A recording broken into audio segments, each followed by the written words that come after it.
আসসালামু আলাইকুম। সংবাদে আপনাদের সবাইকে স্বাগতম জানাচ্ছি আমি নুসরাত। শুরুতেই সংবাদ শিরোনাম। বাংলাদেশের সর্বশেষ গুরুত্বপূর্ণ আপডেট সংবাদে আপনাকে স্বাগত। শুরুতেই সংবাদ শিরোনাম, পরে বিস্তারিত। প্রথমেই জানাবো, ধৈর্যের সঙ্গে বিপদ মোকাবেলা করুন বললেন এমপি জহিরুল। বাঁশখালীতে পানিবন্দী ২০,০০০ মানুষের হাহাকার। গত কয়েকদিনের ভারী বর্ষণে সৃষ্ট পাহাড়ি ঢল ও সমুদ্রের জোয়ারে পানিবন্দী থাকা ২০,০০০ মানুষ চরম মানবেতর জীবনযাপন করছে। কিছু কিছু মানুষ আশ্রয়কেন্দ্রে এলেও অধিকাংশ মানুষ এখনও পানিবন্দী অবস্থায় রয়েছে। বাঁশখালী আসনে জামাত ইসলামের সংসদ সদস্য মাওলানা জহিরুল ইসলাম এমপি দুর্যোগ কবলিত মানুষের আতঙ্কিত না হয়ে ধৈর্য ধারণ করে বিপদ মোকাবেলার আহ্বান জানিয়েছেন। এরপর জানাবো, পাহাড় ধসে মাটির নিচে মাদ্রাসা, নিহত ৫।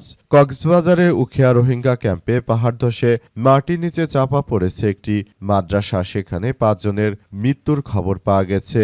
এই ঘটনায় পরিস্থিতি থমথমে অবস্থা বিরাজ করছে। এদিকে বিএনপি নিজেদের সংশোধন না করলে চূড়ান্ত লড়াই হবে বললেন মামুনুল হক। বাংলাদেশ খেলাফতে মজলিসের মহাসচিব আল্লামা মামুনুল হক বলেছেন যে ছোট ছোট বাচ্চাদের শান্ত করতে যেমন দুধ ভাত হিসেবে খেলায় রাখা হয়, বিএনপিও আমাদেরকে জুলাইয়ের চেতনা বাতিল করার জন্য আমাদের নানাভাবে টালবাহানা করছে। তারা যদি নিজেদের সংশোধন না করে তাহলে চূড়ান্ত লড়াই হবে বিএনপির সঙ্গে বলে কঠোর হুঁশিয়ারি দিয়েছেন তিনি। জানাবো, যে কারণে প্রধানমন্ত্রীকে ঢাকার বাইরে রাত কাটাতে বারণ করলেন কর্নেল অলি। প্রধানমন্ত্রীর উদ্দেশ্যে কর্নেল অলি আহমেদ বলেছেন, আপনার কাজ হচ্ছে বাংলাদেশে যারা বিদেশি গুপ্তচর আছে তাদের বের করে দেয়া। তাদের দ্বারা আপনি ক্ষতিগ্রস্ত হচ্ছেন, দেশ ক্ষতিগ্রস্ত হচ্ছে। বেগম জিয়ার সন্তান হিসেবে সংস্কারের বিষয়ে আপনার উদ্যোগ নেওয়া প্রয়োজন। এবং সর্বশেষ জানাবো, হরমুজ প্রণালী থেকে ভারতীয় তেল ট্যাংকার ফিরিয়ে দিল ইরান। ইরান বলছে হরমুজ প্রণালী দিয়ে ওমান উপকূল ঘেঁষা করিডোর ব্যবহার করতে চাওয়া ভারতীয় তেল ট্যাংকারকে ফিরিয়ে দেওয়া হয়েছে। ইরানের আধা সরকারি সংবাদ সংস্থা ফার্স নিউজ জানিয়েছে যে হরমুজ প্রণালীতে ওমানের করিডোর থেকে একটি ভারতীয় তেল ট্যাংকার ফিরিয়ে দেওয়া হয়েছে। খবর আল জাজিরার। প্রিয় দর্শক, এতক্ষণ শুনছিলেন সংবাদ শিরোনাম, এবারে বিস্তারিত।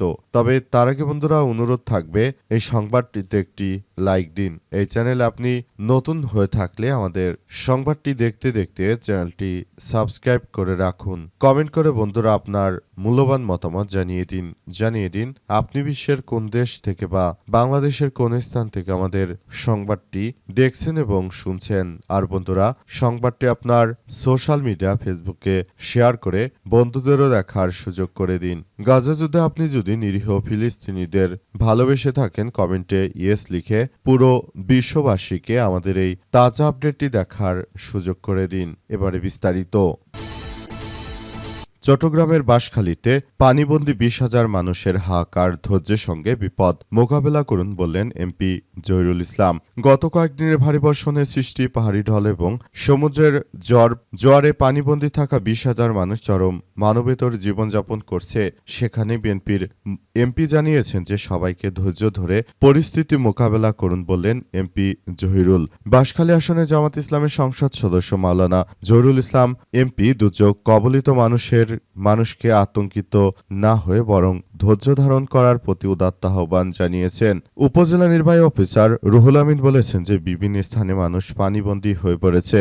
সাধারণ মানুষ তারা আসলে খুব কষ্টের মধ্যে দিন যাপন করছে।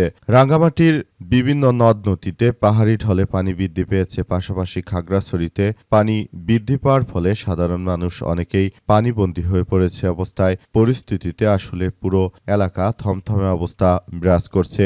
যে কোনো মূল্যে এই সমস্ত সমস্যাগুলোকে সমাধান করতে সরকারকে এখনই বড় ধরনের উদ্যোগ নিতে হবে। সরকার যত দ্রুত উদ্যোগ নেবে ততই সেটা ভালো কিছু হবে বলে উল্লেখ করা হয়েছে। বিষয়গুলো আমাদের সবার জন্য খুবই কষ্টকর আকার ধারণ করেছে, কারণ বাংলাদেশে প্রতিনিয়ত ভারতের হিন্দুত্ববাদীরা তারা বাংলাদেশের নদ নদীগুলোতে পানি ছেড়ে দেওয়ার ফলে মূলত এই ধরনের ঘটনা প্রতিনিয়ত বাংলাদেশে ঘটছে এবং এটি বাংলাদেশের জন্য এক ভয়াবহ বিপর্যয়কর পরিস্থিতির সৃষ্টি করছে। পাহাড় ধসে মাটির নিচে মাদ্রাসা, নিহত 5। কক্সবাজারের উখিয়া রোহিঙ্গা ক্যাম্পে পাহাড়ের মাটি ধসে মাটি চাপা পড়ে একটি মাদ্রাসার অস্থায়ী আশ্রয়কেন্দ্রে এখন পর্যন্ত 5 জনের মৃত্যু হয়েছে, আরও হতাহতের আশঙ্কা করা হচ্ছে। হঠাৎ করে আজ এই দুর্যোগটি ঘটেছে। দুর্যোগ চলাকালীন অস্থায়ী আশ্রয় কেন্দ্র হিসেবে অনেকেই রোহিঙ্গা মাদ্রাসা আশ্রয় নিয়েছিল। আজ 2:30টার দিকে উখিয়ায় 5 নম্বর রোহিঙ্গা ক্যাম্পে এই ঘটনা ঘটে বলে জানিয়েছে শরণার্থী ত্রাণ ও প্রত্যাবাসন কর্মকর্তা RRC ডক্টর মোহাম্মদ মিজানুর রহমান। তিনি বলেছেন যে এই মাদ্রাসাটিতে বৃষ্টিপাত, অতিরিক্ত পাহাড়ি ভারী বৃষ্টিপাতের ফলে মূলত হঠাৎ করেই ধস নামে সেখানে। মাদ্রাসাটি মুহূর্তেই মাটির নিচে ডুবে যায় এবং এই ঘটনায় খুবই খারাপ অবস্থার সৃষ্টি হয়েছে। পুরো পরিস্থিতি থমথমে অবস্থা বিরাজ করছে। যে কোনো মূল্যে এই সমস্যাগুলোকে সমাধান করার জন্য এখনই সবাইকে খুব সতর্কতার সঙ্গে কার্যক্রম চালিয়ে যেতে হচ্ছে, যাতে করে মাদ্রাসার এই সব জায়গাগুলোতে কোনো বড় ধরনের সমস্যার সৃষ্টি না হয়। সেটি সবাইকে খুব গুরুত্ব সহকারে দেখভাল করতে হবে এবং সবাইকে বর্তমান দুর্যোগ চলাকালীন সময়ে যেন সবাই যা যা জায়গা থেকে মানুষের সহযোগিতার হাত বাড়িয়ে দেয় সেই প্রত্যাশা করেছে সরকার। সরকারও যথাযথভাবে জনগণের সমস্যাগুলোকে মোকাবেলা করার জন্য প্রয়োজনীয় ব্যবস্থা গ্রহণ করতে শুরু করেছে। এতে সবাই একরকম বিষয়গুলো নিয়ে খুবই গুরুত্ব সহকারে দেখভাল করছে। বিএনপি নিজেদের সংশোধন না করলে চূড়ান্ত লড়াই হবে বললেন মামুনুল হক। বাংলাদেশ খেলাফতে মজলিসের মহাসচিব মাওলানা মামুনুল হক বলেছেন যে ছোট ছোট বাচ্চাদের শান্ত করতে দুধ ভাত হিসেবে খেলায় রাখা যায় বিএনপি, তেমনি জুলাই বিপ্লব বা জুলাইয়ের চেতনাকে বাংলাদেশের মূল রাজনীতি থেকে সরিয়ে দুধ ভাত বানিয়ে রাখার একটি প্রকল্প হাতে নিয়েছে তারা। সুপরিকল্পিতভাবে এই চেতনাকে হত্যার চেষ্টা করেছে। আজ ডিপ্লোমা ইঞ্জিনিয়ার্স মিলনায়তনে 11 দলের এক সেমিনারে তিনি এসব কথা জানান। মামুনুল হক বলেন, ছোটবেলায় যখন 7-8 বছরের বাচ্চারা ফুটবল বা অন্য কোনো খেলা খেলতো তখন 3-4 বছরের ছোট ছোট বাচ্চারাও সেই খেলায় অংশ নেওয়ার জন্য বায়না ধরত। কিন্তু ফুটবল খেলার জন্য যে বয়স বা সামর্থ্য প্রয়োজন ওই ছোট বাচ্চাদের থাকে না। তখন বড় বাচ্চারা একটি কৌশল অবলম্বন করত। তারা ওই বাচ্চাদেরকে সান্ত্বনা দেওয়ার জন্য বলতো, হ্যাঁ তুমিও খেলায় আছো, তবে তুমি দুধ ভাত। বিএনপি জুলাই বিপ্লবীদের জন্য কান্নাকাটি আবেগ দেখালেও চেতনা বাস্তবায়নের পক্ষে তাদের কোনো পদক্ষেপ নেই। তারা আমাদেরকে সেই দুধ ভাত হিসেবে আবির্ভূত করতে চায়। বিএনপিকে বলতে চাই, যদি এই ধরনের কর্মকাণ্ড তোমাদের মনে থাকে তাহলে খুব শীঘ্রই তোমাদেরও পতন আমরা ত্বরান্বিত করব। তোমাদেরকেও দেশ থেকে আউট করা এই মুহূর্তে সব থেকে বড় ধরনের কার্যক্রম আমরা হাতে নিতে বাধ্য হব। তাই সময় থাকতে যদি সংশোধন না হও সেক্ষেত্রে তোমাদের বিরুদ্ধে তীব্র ও কঠোর আন্দোলন গড়ে তুলব। যে কারণে প্রধানমন্ত্রীকে ঢাকার বাইরে কাটাতে বারণ করলেন কর্নেল অলি।